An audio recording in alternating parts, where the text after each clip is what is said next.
Hola, nuevamente muy buenos días para todos ustedes. Gracias por estar presentes en nuestra Semana de la Innovación 2024 y bienvenidos a este panel donde estaremos conversando acerca de lo que son los procesos de Open Innovation en salud. Y este panel tenemos el gusto de moderarlo con nuestra asesora científica de lo que es el Centro de Investigación en Salud de la Red IPS de Colsubsidio, Aura Marisa Guerrero Lineiro.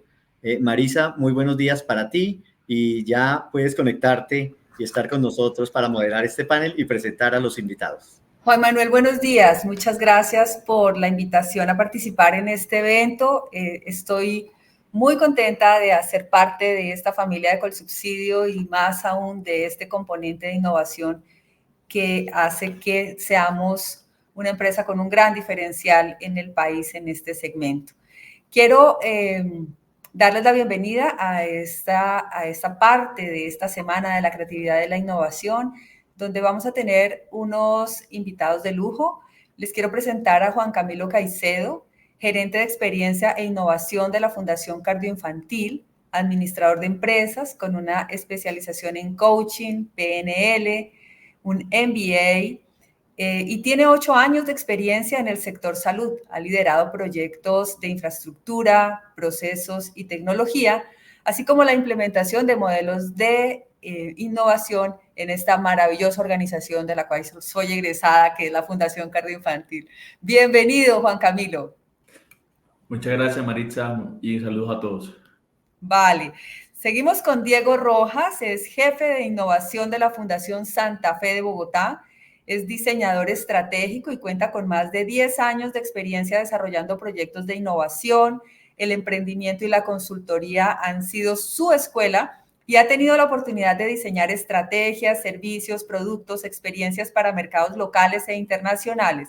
Actualmente se desempeña como jefe de innovación de la Fundación Santa Fe, rol encargado de implementar la estrategia de innovación de la organización, que es una organización que innova permanentemente. Bienvenido, Diego, felicitaciones. Gracias, Maritza, y a Colsubsidio por la invitación. Aprovecho para saludar a los compañeros con los cuales voy a compartir el panel y a las personas que están conectadas. Bienvenidas a la conversación también. Muchas gracias. Gracias. Tenemos enseguida a Juan Guáqueta, es director de formación de Mente X, es un apasionado por la innovación, la tecnología e impacto social, orador y formador global con más de 15 años de experiencia, catalizando el cambio en América Latina y el Caribe, reconocido por el MIT Technology Review, TEDx Bogotá y otros. Es un líder de opinión en conferencias internacionales. Bienvenido, el impacto social es un componente fundamental para Colsubsidio y qué alegría poder tenerte acá. Juan, tienes el micrófono apagado, dale. Muchas gracias, Marisa. Hola a todos, es un gusto estar aquí. Qué rico compartir el espacio. Muchas gracias por estar acá.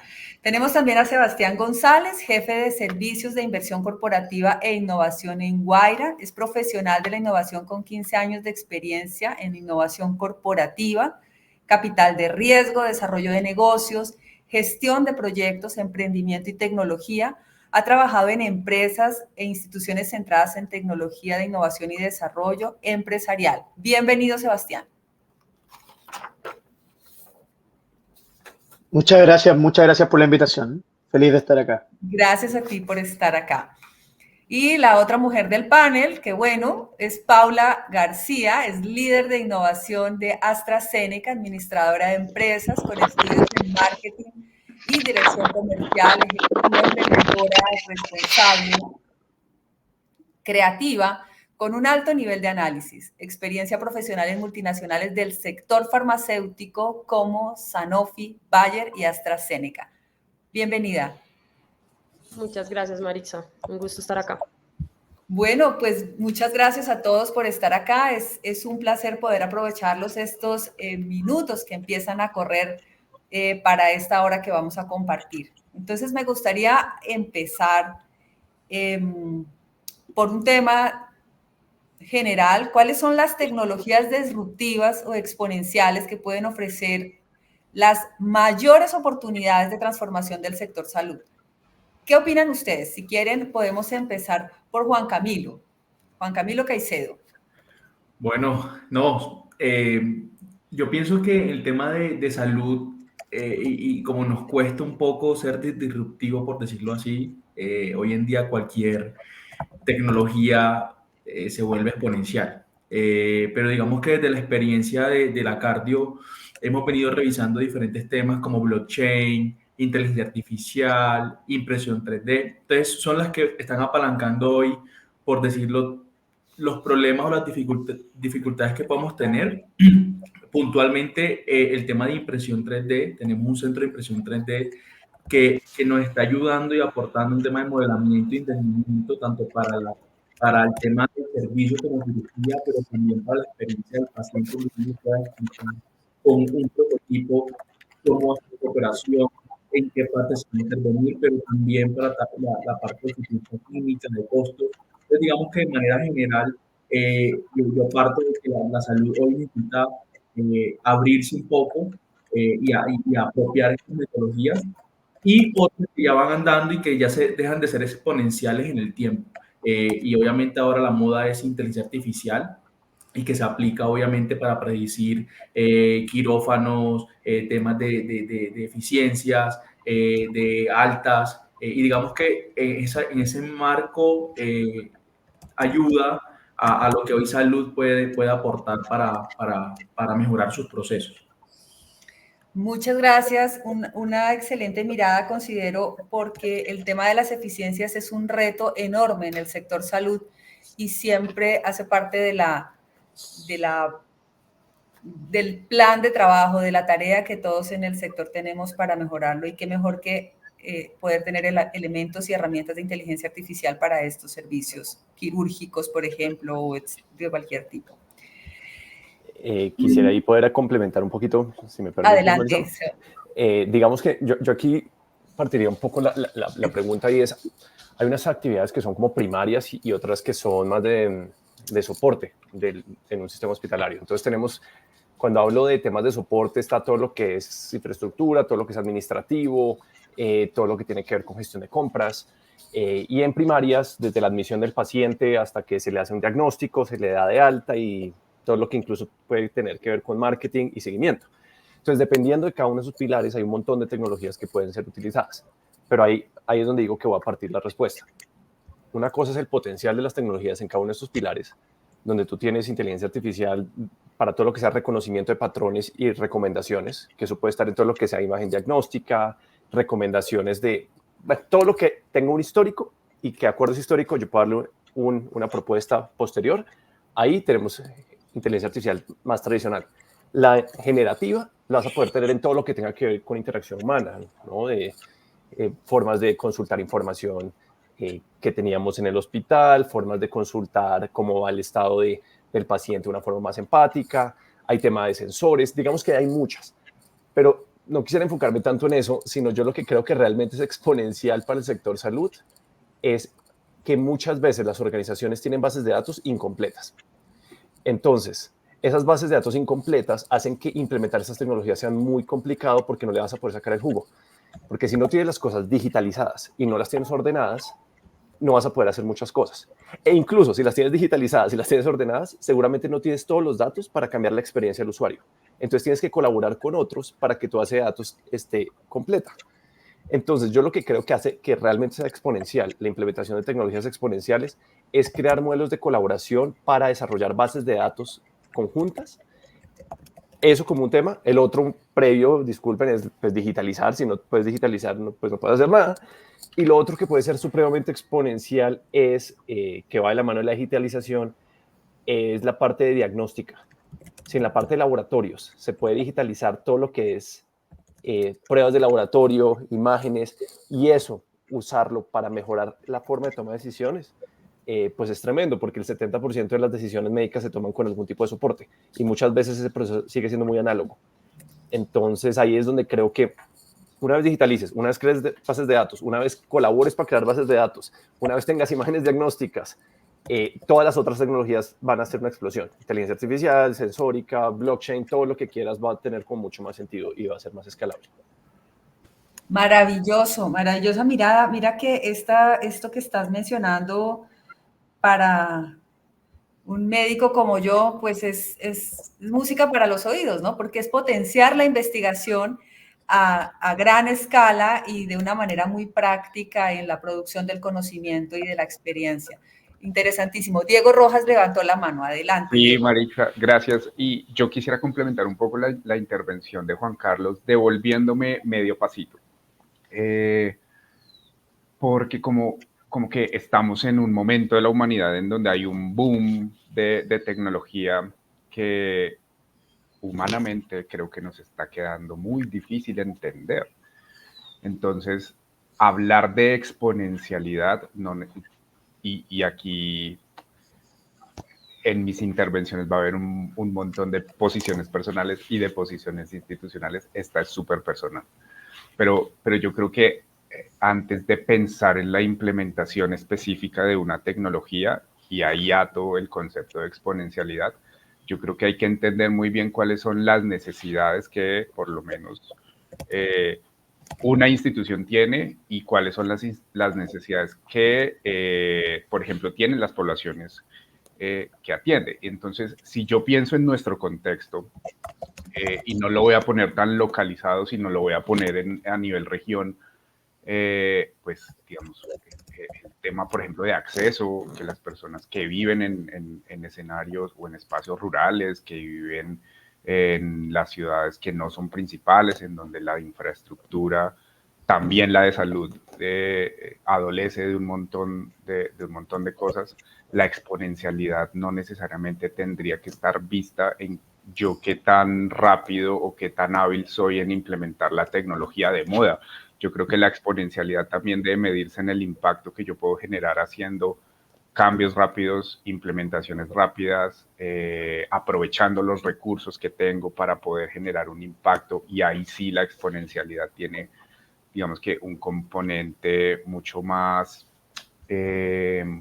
fácil de medir, y es: yo debería ser exponencial en cuántas personas yo puedo llegar a atender, no importa si lo hago con inteligencia artificial o con analytics, pero creo que vale la pena repensarse muy bien yo para qué necesito la tecnología, cuál es mi población, cuáles son mis necesidades como institución y cuáles son las necesidades a los segmentos que yo estoy atendiendo, y hacer esa conjunción, esa conexión de esas dos cosas, pues ahí te va a dar la respuesta tecnológica si es lo que estás buscando, y eventualmente ni siquiera son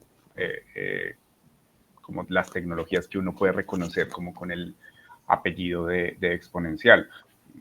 Hay temas básicos como de cruce de datos, así como lo dice Juan Carlos, que no necesitamos más allá de un par de personas con suficiente habilidad para hacer cruces de bases de datos en Excel, y seguramente ahí genero un montón de conocimiento que me permite llevar eso a un servicio, o que me permite entender mejor a unas personas, o que me permite acercarme más a la población. Muy interesante, sí, la tecnología con un propósito, la utilización de esto, ¿para qué? Muy importante esta mirada. No sé si alguno de los otros panelistas quisiera, creo que Paula está levantando la mano. Adelante, Paula, por favor. Gracias, Maritza. Sí, no, pues yo creo que estoy muy en línea con lo que dice Diego. Realmente, bueno, la pregunta es, la tecnología ha venido avanzando muchísimo y sobre todo ya hemos venido viendo cuál es la aplicabilidad de esas tecnologías en el sector salud. Hay muchas, o sea, ya Juan Camilo pudo dar unos ejemplos de ellos, o sea, tenemos los gemelos digitales, inteligencia artificial que está ayudando hoy en día al diagnóstico, digamos, más oportuno, más temprano, enfermedades crónicas, y ahí pues yo más adelante les puedo contar unos casos que nosotros ya tenemos andando en AstraZeneca. Pero la pregunta que debemos hacernos es, ¿en Colombia estamos listos para la implementación de esas tecnologías? ¿Ya estamos listos? Bueno, no lo sé todavía, creo que estamos en ese camino, y ahí muy en línea con lo que dice Diego es, muchas veces nos enamoramos de la solución y no nos enamoramos del problema. Y es ahí donde cobra relevancia por qué yo debo apalancarme la tecnología para responder a esas necesidades. Entonces, ¿qué hemos visto? Que muchas veces generamos soluciones y luego miramos a ver si la necesidad está o si el mercado está respondiendo a esa solución. Lo que sí debemos irnos son 10 pasos más atrás, como lo decía Diego, y es entender un poco las necesidades que hay actualmente en el mercado para que la implementación y la adopción de estas tecnologías sean mucho más efectivas y sean mucho más rápidas. Como lo decía ahorita Juan Carlos Guaqueta, hay unas barreras y unas problemáticas que se han evidenciado al momento de implementar ese tipo de tecnologías en el sector salud, como las bases de datos incompletas. Entonces, nada ganamos si generamos soluciones que previamente ya las han mencionado, si no hay una base de datos completa o si no empezamos a colaborar y, como le decía también Juan Carlos, a trabajar de manera en conjunta para tener esas bases de datos ya más estandarizadas. Entonces, eso es lo que yo quería agregar, tecnologías disruptivas, hay muchas, y un ejemplo que puedo dar es cómo la inteligencia artificial está siendo aplicada en el tema de salud, y que la inteligencia artificial va más allá de la inteligencia artificial generativa, sino cómo la inteligencia artificial, a partir de modelos predictivos y a partir de unas variables previamente definidas, pueden ayudar a las instituciones médicas y a los profesionales de la salud a identificar de una manera mucho más oportuna a un paciente que puede estar sufriendo una enfermedad crónica, por ejemplo. El tema acá es que tenemos que trabajar para que esa aplicabilidad sea, digamos, de una forma mucho más rápida y óptima en el país. Maravilloso. Tenemos que trabajar más conjuntamente los ingenieros, los desarrolladores, la parte que crea con los médicos, ¿cierto? Tenemos que estar más cerca, tenemos que partir de esas necesidades médicas. Creo que Sebastián está levantando la mano. No. ¿No? Ok, perdóname.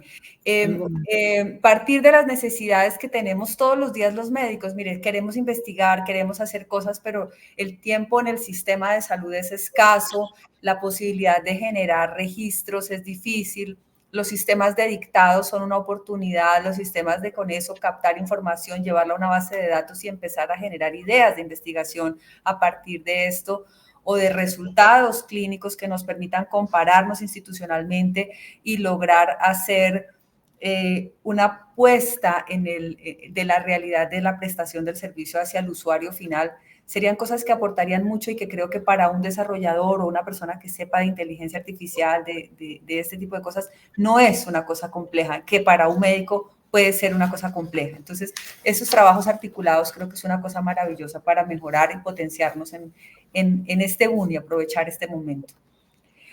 Bueno, me gustaría hacer entonces otra pregunta.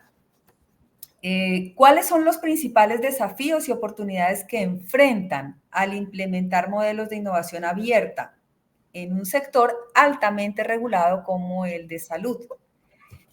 No sé si de pronto Diego o Juan, que están en la parte asistencial, lo han vivido, o si... Creo que Sebastián tiene la mano levantada. Sebastián, adelante.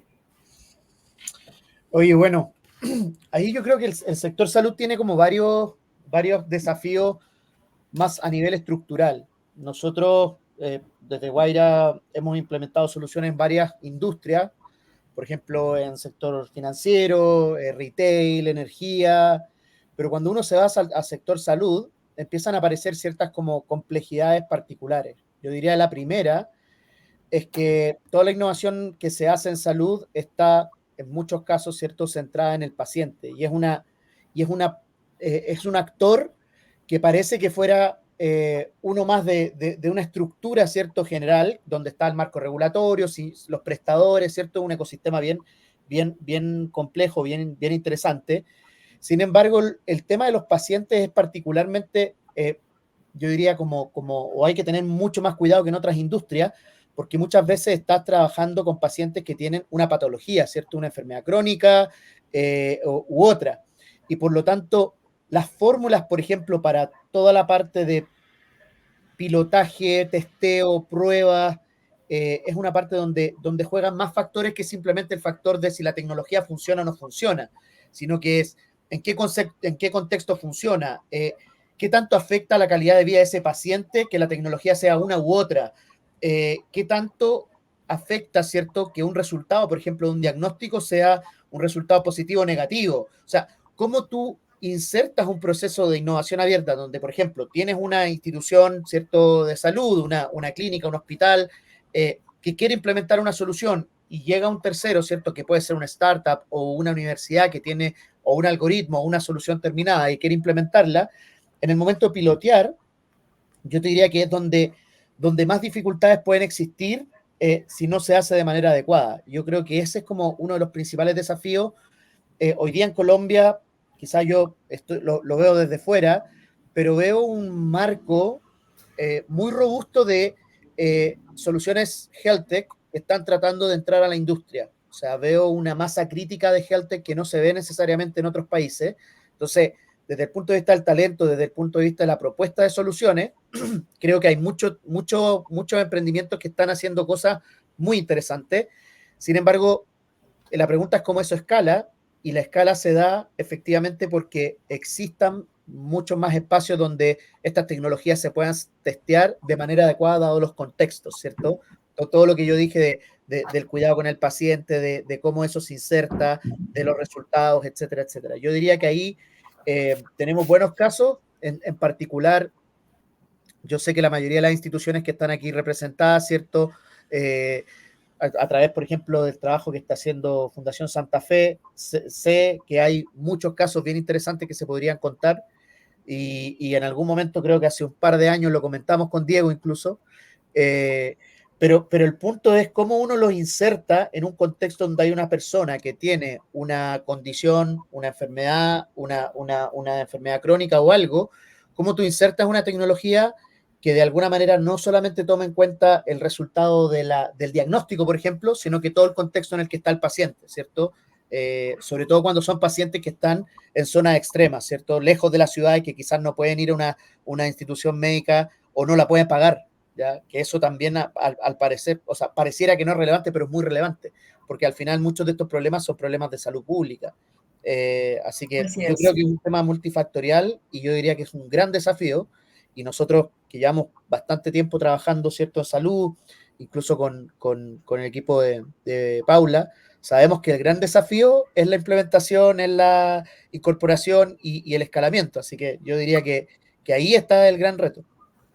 Para nosotros es supremamente importante ese cierre de brechas sociales, y si la tecnología nos permite eso, pues estaríamos supremamente orientados a cumplir nuestra misión como institución.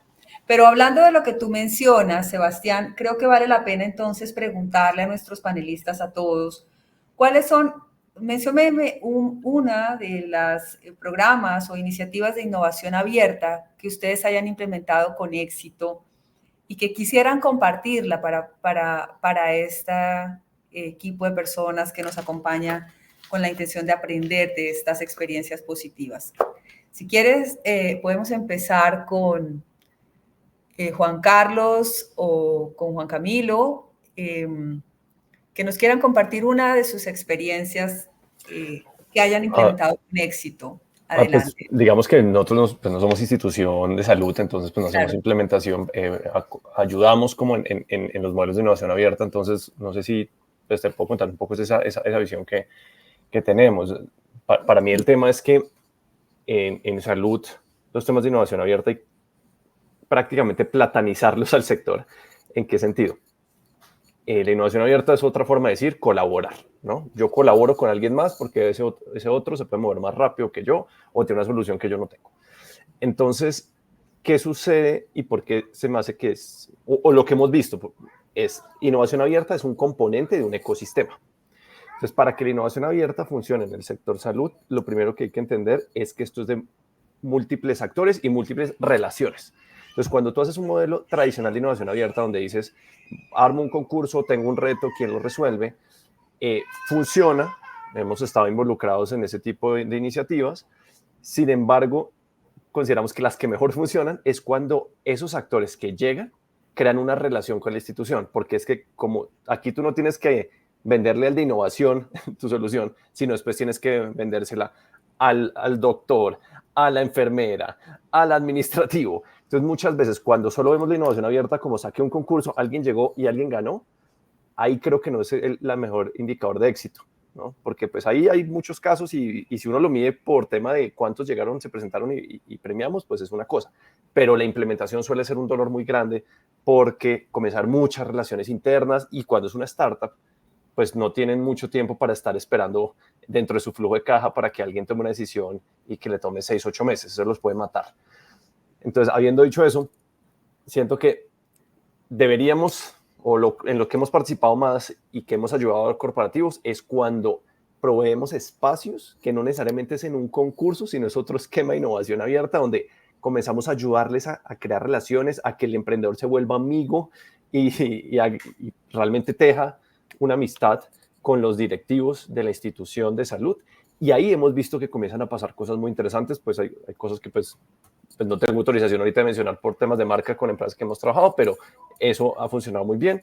Otros escenarios que me parecen muy interesantes de innovación abierta son los grandes, cuando se unen muchas personas, y es el XPRIZE. El XPRIZE es un caso que a mí me gusta bastante. Ahorita es un modelo de innovación abierta donde varios actores se unen y dicen, vamos a aumentar la longevidad humana. Y entonces se une empresas, uno que se llama Evolution y otro que, se me fue ahorita el nombre, son dos grandes, que pusieron no sé si son 110 o 101, ahí estoy de pronto haciendo dislexia con los números, millones de dólares, para que empresas de todo el mundo se postulen a ganarse ese premio y realmente demostrar que pueden aumentar la longevidad humana. Y ese es un modelo de innovación abierta que a mí personalmente me parece espectacular, porque lo que han demostrado es que ellos dan 100 millones de dólares, pero lo que hace la comunidad y las empresas para competir por ganárselo suele multiplicar por 10 la inversión. Entonces, entra a investigación y desarrollo 1.000 millones de dólares cuando ellos dan 100 y realmente hay un ganador. Entonces, pues hay como para agregar como esos dos puntos de vista sobre la innovación abierta. Muy, muy importantes, valiosísimos acá en esta mirada.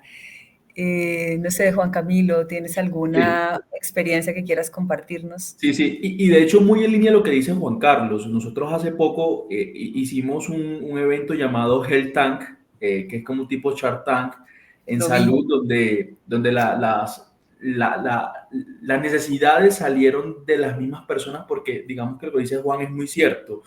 Pues habla la dirección, habla innovación con el externo, pero cuando uno llega a vendérselo al médico, a la enfermera, pues ahí se pierde un poco de tracción y al final te toca vender por dos.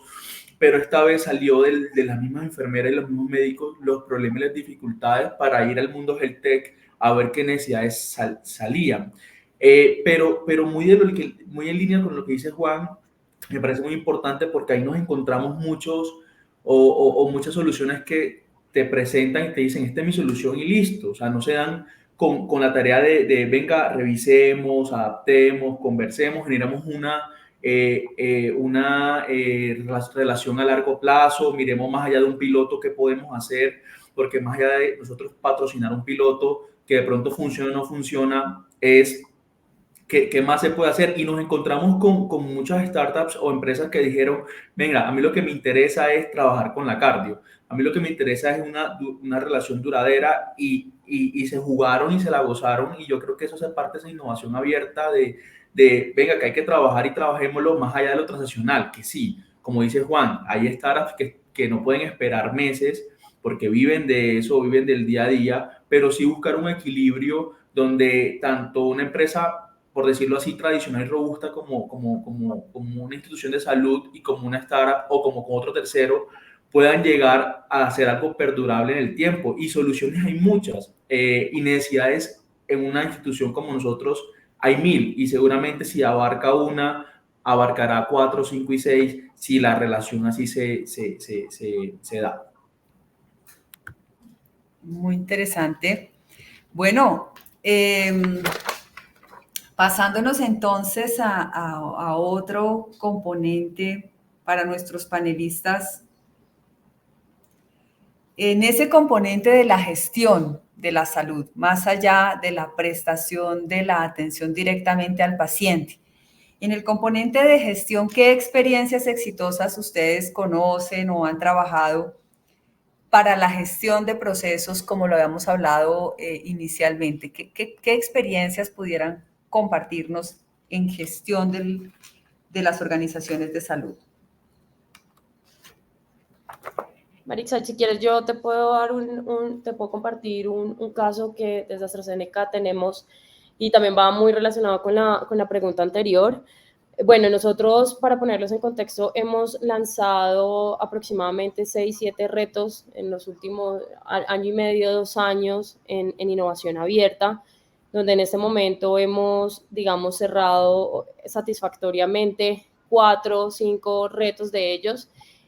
Uno es un reto que lanzamos para enfermedad renal crónica, y acá ya te responde esta pregunta que nos estás haciendo, de cómo a través de inteligencia artificial y algoritmos predictivos podíamos generar un proyecto y una iniciativa que ayudara a las instituciones médicas a identificar de una manera mucho más oportuna a pacientes crónicos. Entonces, lanzamos este reto a través y trabajando de la mano con una entidad de gobierno, y donde logramos conectar con una startup colombiana, una startup local, y en este momento pues ya tenemos una solución y un proyecto andando que ha logrado impactar en pacientes, o sea, donde ya estamos mostrando un impacto real en los pacientes, y básicamente esto le está ayudando a las instituciones médicas a gestionar y a identificar de una manera mucho más oportuna a estos pacientes para que no tengan que, digamos, de cierta forma, identificarlos o tratarlos ya en estadios avanzados, sino que pueda empezar a crear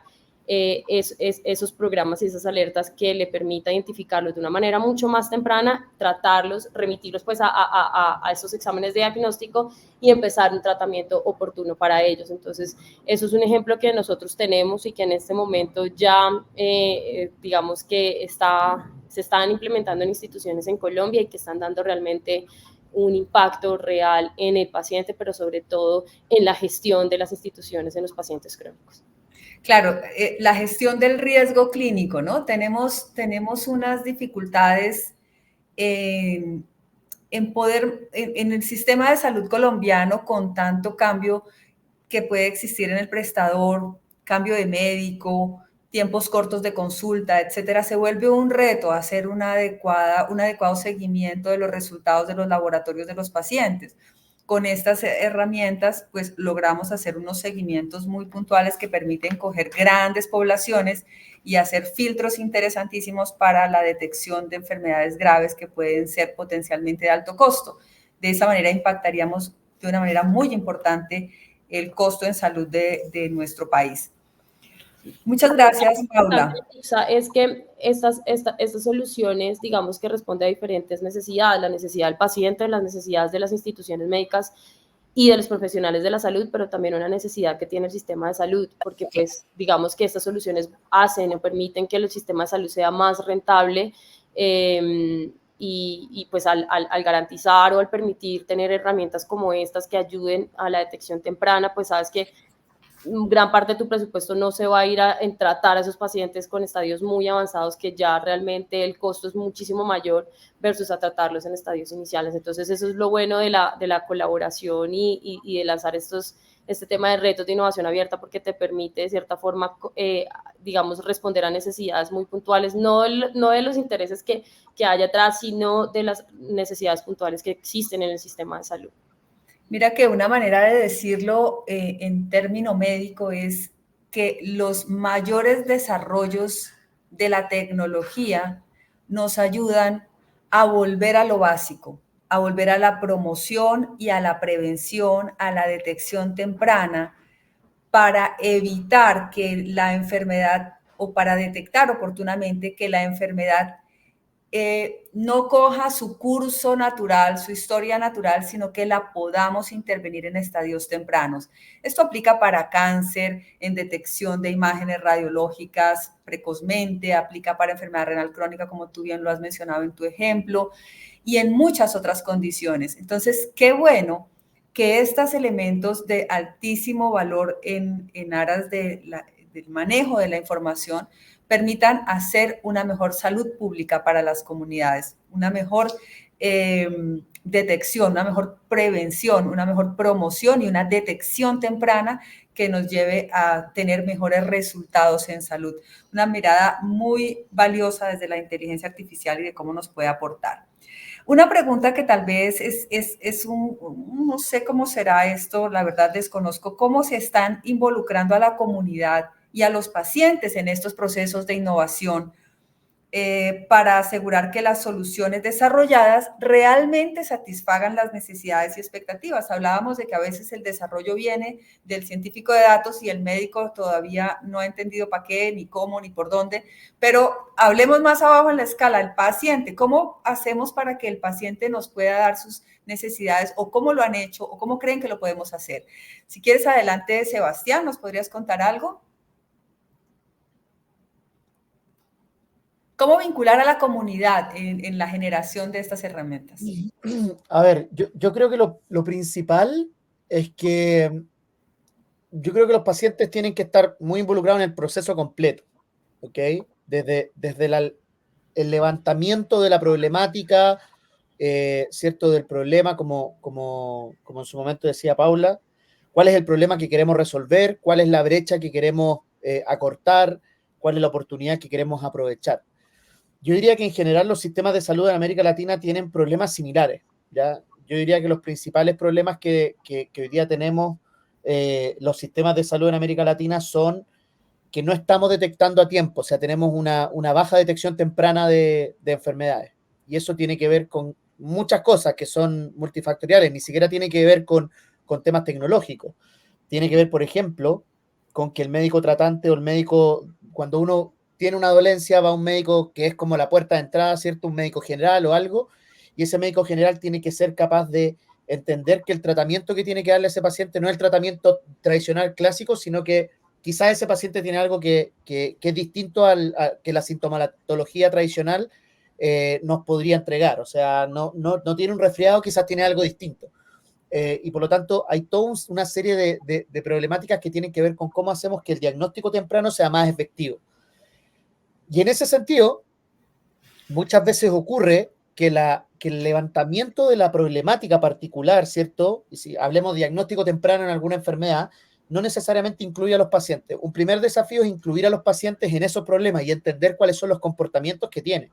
Cuando uno mira, por ejemplo, adherencia a los tratamientos, una causa no intuitiva de por qué mucha gente abandona los tratamientos es porque el proceso de renovar, por ejemplo, el medicamento es un proceso muy burocrático y la gente toma la decisión de no hacerlo porque tiene que ir a un lugar, sobre todo cuando está en el sistema público, tú tienes que ir a acreditar ciertas cosas, Así es. hacer no sé, pegarte un plantón de una mañana entera porque te tienen que atender y no te atienden, o vas y se acabaron los turnos y no te pudieron atender. Entonces, mucha gente abandona los tratamientos no necesariamente por causas médicas, sino que porque el proceso para poder mantener ese tratamiento, un proceso engorroso que no se adecua necesariamente al contexto familiar o al sistema de vida que tiene esa persona. Entonces, ¿cómo nos acercamos más a ello? Y yo diría que ahí un punto importante es cuando uno hace el levantamiento de las problemáticas, incluir la perspectiva del paciente desde el día cero. Y la perspectiva del paciente no tiene que ver con cuál o cómo ese paciente se enfrenta a esa patología particularmente, sino que cuál es el contexto de vida que tiene ese paciente que se ve afectado por esa patología o cuáles son las barreras que tiene para poder tomar un medicamento porque, no sé, está lejos y no puede llegar al lugar donde tiene que abastecerse. O sea, hay muchas cosas no médicas que dificultan que pueda accederse a tratamientos médicos. Y claro. Y el siguiente punto es cuando tú vas a hacer toda la parte de implementación. O sea, cómo tú haces un buen pilotaje, cómo tú haces una buena prueba para entender que esa solución efectivamente está resolviendo el problema en el contexto en el que el paciente se encuentra. Yo diría que ahí son dos puntos críticos que hay que tomar en cuenta, que no es tan fácil, porque suena fácil decirlo, no es tan fácil hacerlo, porque necesitas, por ejemplo, en algunos casos temas de permisos, o estás hablando con pacientes que, no sé, tienen alguna enfermedad crónica y que no necesariamente están dispuestos, ¿cierto?, a pilotear algo, sino que necesitan una solución que funcione, etcétera. Entonces, yo diría que acá hay muchas oportunidades todavía de mejora y sobre todo porque estamos hablando de las vidas de la gente. Y yo solamente quiero decir una cosa con respecto al tema de casos de éxito. En salud, sobre todo, casos de éxito relativo. porque al final del día, si tú tienes una nueva tecnología que permite diagnosticar tempranamente y salvar la vida a un paciente, eso para mí es un caso de éxito. Sin duda. Sin duda. Hoy día estamos pensando en que estas tecnologías puedan llegar a cientos, miles o cientos de miles de pacientes, que eso es para nosotros el gran desafío de hacer que esto escale. Eso es un caso de exitazo. Pero ya cambiar la vida de un paciente, y por eso esta industria es tan bonita y compleja, creo que ese es el punto. O sea, quizás ir de uno en uno, no sé, eso sería el éxito. Claro que sí. Vamos a escuchar a Diego Rojas, jefe de innovación de la Fundación Santa Fe, que nos va a contar al respecto de cómo vincular a la comunidad y a los pacientes para asegurar que las soluciones satisfagan las necesidades y expectativas de ellos. ¿Cómo lo han hecho? ¿Qué han hecho para eso? Yo creo que lo primordial es querer hacerlo y tomarse el trabajo de abrirle diferentes espacios a las personas pues por las cuales estamos haciendo lo que hacemos y a las cuales les estamos generando soluciones. Entonces, querer hacerlo, abrirles los espacios. Metodológicamente, yo creo que eso tiene mucha relevancia en el enfoque en que uno le dé. Y aquí,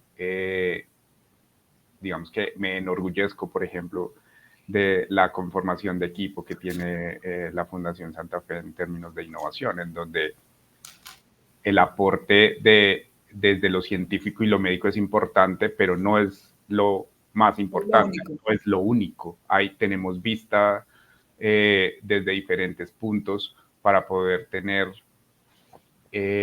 perspectiva en esos espacios que abrimos a los pacientes para poder capturar información comportamental, emocional, desde lo que hacen, lo que dicen, lo que no hacen y lo que no dicen, y para eso se necesita entrenamiento. Entonces es querer hacerlo, abrirle los espacios, entrenarse para poder escuchar a los pacientes, me parece bien importante. Entonces, por ejemplo, los sociólogos, los antropólogos, los diseñadores somos importantes ahí porque metodológicamente estamos seteados para eso. Entonces, también hay que hacer una configuración de equipo y metodológica para que esos espacios tengan relevancia. Y de acuerdo con Sebastián en que deberían ser diferentes momentos en diferentes etapas con diferentes objetivos. Nosotros, por lo menos, es una de nuestras variables para poder desarrollar sí o sí un proyecto. ¿Siempre los evalúan? Sí, siempre los evaluamos y aquí me gusta ser claro en que hay unos escenarios en que es mucho más riguroso y mucho más llevado hacia el escenario común y corriente que tiene este sector, y es, pues necesitamos hacer una validación de un dispositivo, pues no podemos hacerlo de una forma diferente a como lo tiene establecido incluso la regulación. Pero hay otros escenarios en donde no necesitamos montarnos en una infraestructura tan compleja de un estudio clínico y de... Claro. Pues creo que... ¿Cómo lo hacen? Con hablar con el vecino, que el vecino puede ser un paciente de alguna enfermedad, pues ya está, no necesitamos como nuevamente montar toda una infraestructura. Entonces simplemente es salir del computador, ir a la calle, buscar a los pacientes en donde están, generar un espacio de conversación tranquilo, un espacio de conversación metodológico con personas que estén entrenadas para eso, y soy bien insistente en eso. Hay personas que estamos entrenadas para eso y los equipos de innovación deben tener personas entrenadas para escuchar. Simplemente escuchar metodológicamente cuesta, y para eso hay entrenamiento. Entonces, nada, es salir del computador, ir a la calle, abrir un espacio de conversación, tomarse un café con 3 personas, y en 1 hora vas a tener un montón de información súper valiosa que te va a poder dirigir el proyecto hacia una mejor etapa, o incluso hasta terminarlo, ¿sabes? Como tomar la decisión de avanzar. Gracias, Diego, porque claro, uno de los retos es que uno desarrolle algo que al final, y con mucho esfuerzo, el médico lo incorpore, la enfermera lo incorpore, pero que el paciente ya no lo incorpore. Entonces, bueno, ahí tendríamos un problema grande. Y viene la siguiente pregunta como para ir cerrando. Les pediría que fueran muy concisos. ¿Cómo están midiendo el impacto y el retorno de la inversión de las iniciativas de innovación abierta en el sector salud? Si quiere, Juan Carlos nos pudiera contar, o Juan Camilo. Muy cortico, me gustaría escucharlos. A ver, de mi punto de vista, lo que se está haciendo al final del día es cómo se mide el impacto, es pacientes, qué tantas implementaciones se están haciendo y qué tantos retornos sobre inversiones.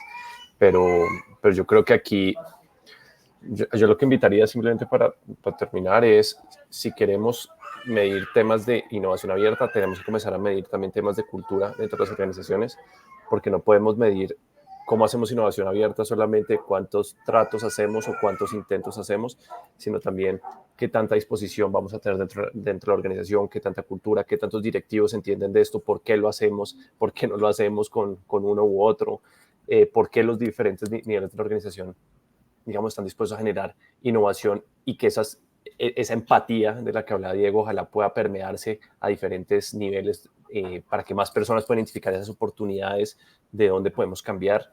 O sea, la innovación abierta al final es cómo identifico esos problemas y después cómo le consigo una solución colaborando. Y si uno puede ayudar a que varios niveles de la organización tengan esa escucha, aunque sea esa empatía, puede que no sean los que hagan todo, pero eso debe ser algo que uno tiene que intentar medir y promover dentro de la organización para que esto se vuelva una práctica, algo de cultura, realmente. Sí, bueno, y hay muchas otras preguntas, sin duda. Vamos a ver si alguien más tiene alguna estrategia de medición de estos desarrollos de iniciativas de innovación. Adelante, Juan Camilo. Digamos, Maritza, que mediciones hay un montón y siempre uno va a lo financiero y creo que esa es la que a veces se establece la pauta del retorno, de cuántos pacientes impactados, que si volvió o no volvió el paciente por eso, si no está prefiriendo por esas nuevas innovaciones o demás. Sin embargo, y ahí voy en línea con lo que dice Juan, a veces ese tema de innovación abierta y todo lo que se pueda trabajar pega más venga, se nos está yendo la gente por algunos problemas y esto nos está ayudando a hacer retención. Por ejemplo, uno de los casos que estamos trabajando en temas de innovación hoy es cómo mejorar clima y cómo mejorar retención de personas con temas innovadores, por decirlo así. Entonces uno empieza a mirar qué está en el mercado. Entonces, yo creo que hay que partir es qué queremos medir y que no se nos vuelva un tema financiero solamente, sí es importante, sino que le pega a otros aristas, a otros temas de la organización. Y una cosa súper difícil que me parece a mí desde mi punto de vista pues más clínico, ¿cómo están abordando la ciberseguridad y la protección de datos en el contexto de la digitalización del sector salud? Si quieres, podría ser, no sé, Diego, ¿cómo están controlando ese tipo de riesgo, que es un riesgo gravísimo? Hemos visto en el sector cómo hemos tenido problemas de ciberataques gravísimos en temas de confidencialidad de la información y de manejo de los datos de los pacientes. ¿Cómo lo abordan, más allá de los softwares de prevención de esto? Pues por lo menos la Fundación Santa Fe tiene dentro del equipo de la gerencia de TI un grupo de personas dedicado a ciberseguridad, y esto sumado a un montón de implementaciones que desde hace un tiempo se han venido haciendo, pues como en el uso de los dispositivos que todos utilizamos en cualquier momento, el computador, el celular, la entrada al correo. Se han desarrollado, además de eso, un montón de documentos y aquí el tema no empieza a ser tan chévere porque entonces es tratar de ir atajando el riesgo, y eso, pues por lo menos en muchos procesos empieza a sumarle cosas, pero pues nada, desafortunadamente el comportamiento de la humanidad es ese y hay que cuidarnos entre nosotros, pero hay documentos, hay herramientas, hay equipos de trabajo, hay políticas, desde legal, por ejemplo, se vienen robusteciendo mucho los acuerdos que se hacen en términos de manejo de datos con todos los stakeholders con los cuales la fundación se relaciona, desde los pacientes hasta un proveedor tecnológico, y Vale. se está haciendo como muy riguroso en eso. Tenemos 4 minutos para terminar. Me gustaría que alguien me dé en 30 segundos un mensaje final enfocado hacia el tema de innovación en el sector salud, una invitación, lo que ustedes consideren de 30 segundos. Empieza Paula. Gracias, Maritza. No, pues yo creo que estamos en un momento muy importante para empezar a trabajar de manera colaborativa, para empezar a hablar y de cierta forma estar alineados frente a esas necesidades, esos desafíos que estamos enfrentando en el momento de implementar soluciones tecnológicas. Esa es la invitación, o sea, que empecemos a hablarnos como ecosistema, como actores, que no trabajemos de manera aislada, sino que de manera en conjunta, yo siento, y siempre lo he dicho, llegamos más lejos y llegamos con un mayor impacto al paciente. Y lo otro también es que siempre pensemos y siempre pongamos al paciente en el centro de todo, absolutamente todo lo que hacemos, porque si nosotros nos centramos ahí en el paciente, en los médicos, en las instituciones médicas, en identificar esas necesidades que realmente existen, con seguridad vamos a poder crear y vamos a poder dirigir soluciones mucho más aterrizadas que respondan a esas necesidades reales y puntuales. Gracias. Muy valioso. Muchas gracias, Paula. Juan Camilo. Bueno, no, la invitación es, yo creo que, y de hecho sobre todo el panel de colaboración e innovación abierta es eso, a colaborar. Seguramente muchas de las dificultades que hoy tiene Fundación Santa Fe con Diego, pues la tenemos nosotros, o al contrario, hay actores como Juan Carlos Guaquetá y todo su ecosistema que nos puede ayudar, HealthTech, la propia AstraZeneca. Entonces yo creo que hay un montón de temas que en verdad si nos sentamos y en una conversación de 1 hora, seguramente se pueden sumar un montón de cosas y que en verdad se pueden salir adelante. El propio Colsubsidio, obviamente, liderado por Juan Manuel. Y digamos que el mensaje es eso, a colaborar, pero de verdad, abiertos y trabajar en conjunto para sacar cosas de impacto mayores. Bueno, pues este tipo de participación sin duda es un gran aporte para todos los que aquí estamos porque ha sido muy interesante compartir experiencias. Sebastián, adelante, 30 segunditos. No, bueno, quizás lo que más se ha destacado es la necesidad de seguir colaborando. Lo que tiene esta industria que la hace interesante es la necesidad de poner a muchos actores sobre la mesa para poder ponerse de acuerdo sobre cómo enfocar, ¿cierto?, los problemas de salud, que muchas veces son algunos muy sistémicos, y cómo los podemos abordar. Entonces, no solo basta poner de acuerdo, en este caso, no sé, una institución de salud con una startup, sino que hay que sumar al sector público, hay que sumar también, ¿cierto?, a grupos de pacientes, y por lo tanto hay que poner muchas voces de acuerdo para poder ser exitoso en la implementación, y eso es muy desafiante. Y por lo tanto creo que lo que se ha dicho hasta ahora de lo importante de que cada uno ponga, ¿cierto?, esa disposición abierta a colaborar, creo que es como la base. Y lo que viene después, ¿cierto?, es la disciplina y tener, como decía Diego, equipos que no solamente estén mirando la parte clínica, sino que también otras perspectivas. Así que yo diría que acá en esta industria creo que es clave, ¿cierto?, tener una disposición a escuchar al otro y a entender que se necesita la multidisciplina. Yo creo que eso es como lo crítico. Ok. Juan Carlos, perdón, Juan, sí. Juan Carlos, listo, muy rápidamente, solo como para cierre de por qué esto es tan interesante. Ve, hay más de 100 unicornios en el mundo en el sector de salud. En Latinoamérica no hay ninguno. Es una oportunidad gigante y todos hablamos el mismo idioma. El 30% de la data del mundo es del sector salud. Nosotros tenemos una oportunidad gigante de pensar en grande, de hacer cosas muy interesantes. Hay nuevas generaciones, hay nuevas tecnologías. Tenemos la tecnología a un punto de desarrollo que nunca antes en la historia había existido.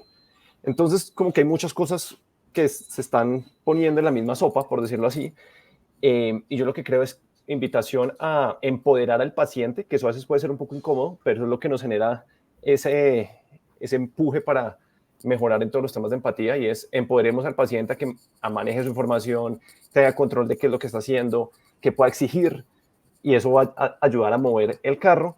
Y pues obviamente si no se colabora, como hablábamos al inicio, las bases de datos no van a estar completas, las experiencias de usuario no se van a poder cambiar, y que un hospital tenga los datos, una EPS, IPS, el que sea, que tenga datos importantes, realmente no van a ser tan valiosos a menos de que colaboren. Entonces, pues esa es la invitación, y nosotros estamos apuntándole mucho al desarrollo del ecosistema de base científica en el país, y eso pues es uno de los grandes componentes. No, súper, súper chévere, súper interesante. Bueno, Diego, tu mensaje final, por favor. ¿Qué nos quieres dejar de conclusión, de cierre de este evento? A mí me gustaría dejarles una reflexión. Me voy a ir un poquito a otro lado, como en comparación a mis compañeros de panel, pero yo creo que hay que ser justos con la innovación. Y creo que el que cada vez haya más personas responsables dentro de las instituciones de salud en términos de gestionar eso que es tan a veces difícil de entender incluso, abogar un poquito por la misma innovación. A veces como que la sobrecargamos, ¿no? Le ponemos un montón de responsabilidades y yo siento que a veces no son necesarias, es decir, la innovación no sirve para todo, y creo que es una herramienta más que las instituciones deben tener para gestionar sus situaciones. Creo que vale la pena tomarse el trabajo de pensar si es a través de innovación o no el espacio que se está generando para poder solucionar algo. Y me paro desde ahí porque nuevamente creo que desde hace unos años se le viene cargando un montón de responsabilidades a ese término y a la gestión de la innovación que no necesariamente deberían estar ahí. Entonces, eso es como mi mensaje de cierre. Bueno, y el mío es que vamos a seguir viéndonos, que vamos a seguir construyendo, que vamos a seguir aprendiendo en Colsubsidio y en las organizaciones de salud de todos estos expertos en ingeniería, en áreas de generación de información, porque los necesitamos muchísimo.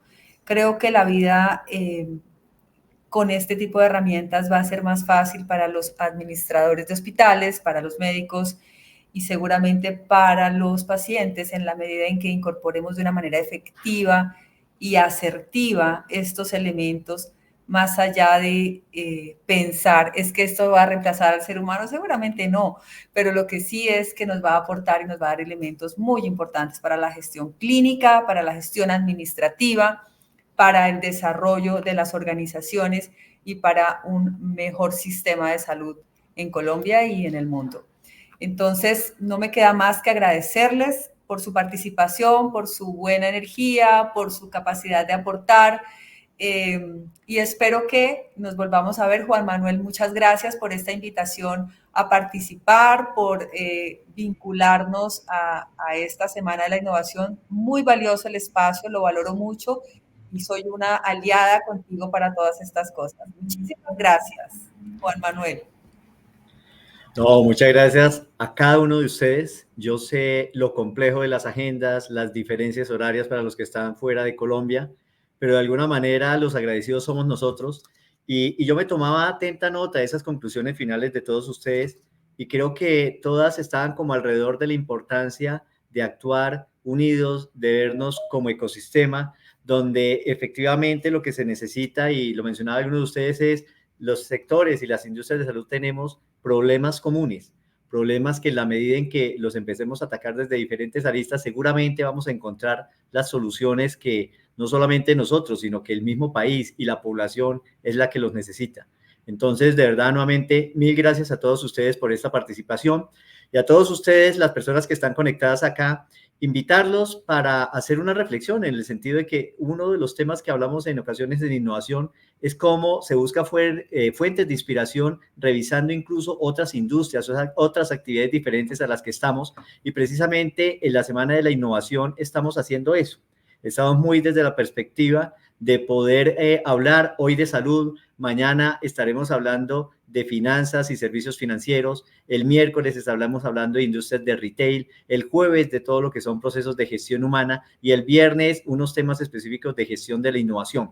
Entonces yo los invito a todos ustedes a que se conecten, porque indudablemente aquí podemos aprender los unos de los otros y esto es una espiral creciente y formemos un círculo virtuoso donde cada vez seamos mejores empresas, mejores personas, mejores sociedades, muy apalancados en optimizar la gestión y la innovación como un pilar fundamental y como piedra angular de estos procesos de desarrollo organizacional. Entonces, nuevamente, para ti, Marisa, mil gracias. A Paula de AstraZeneca, un abrazo muy especial. A Juan Carlos Guaquetá de MenteX, a Juan Camilo Caicedo de la Fundación Cardioinfantil, a Diego Rojas de la Fundación Santa Fe, y a nuestros amigos de Guaire, a Sebastián, un abrazo muy especial y esperamos seguir contando con todos ustedes para seguir difundiendo, compartiendo y, ¿por qué no?, seguir trabajando para que la innovación cada vez más sea una realidad en todas nuestras organizaciones. Entonces, a todos nuevamente un fuerte abrazo, muchas gracias y nos vemos en la próxima.